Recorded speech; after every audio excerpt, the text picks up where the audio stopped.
খবৰৰ কথা সুধছা দে ঐ আই মোক মোৰ একেবাৰে খবৰৰ কথা কবাই ভয় লগা কিয়া বুলি কৈছা মই আজিকালি একেবাৰে লৰা মুখাৰ উৎপাতত বাহিৰতে ওলাব নোৱাৰা হৈছো জানানে ইমান যি চকে থাকে আৰু যি কিমানে চাউই কিমানে যি একেবাৰে মোৰ পিছে পিছে ঘূৰি ফুৰবা খোজে তই এটা কাম কৰচোন মোক এই দোকানখন পাৰ কৰি দিছোন তাতে গোটেই লৰা মুখা আড্ডা মাৰি থাকে বুজিছানে যাই পোৱাৰ লগে লগে মোক আকৌ জোকাবা আৰম্ভ কৰো তই দি গেলি কোনো একো কবা নৰে বলচোন যাওঁ মোক পাৰ কৰি দিয়ে হ'ব দে তই চিন্তাই নকবি তই এনেই বহুত থক তোৰ লুবজা বঞ্চাই কোনো শেষ কৰবে নৰে গম পাইছা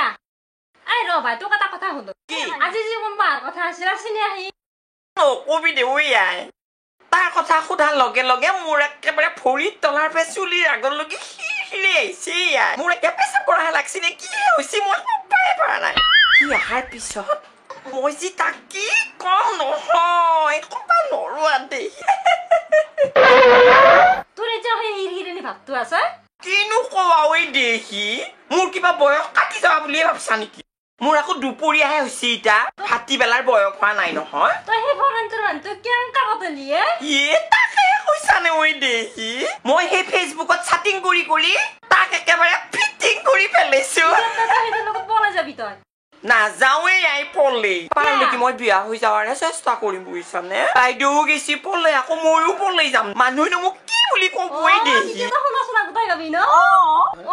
এনে আৰু সুধা মুখখন লৈ পেলাই গেলি একো নেকি ৰচোন ৰ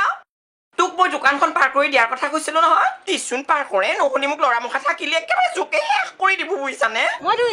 কোনো নাই দোকানত কোনো নাই নেকি দে হ'ব দে পিছ মই কিবাকে পাৰ হ'ম দে ঐ আই যা তই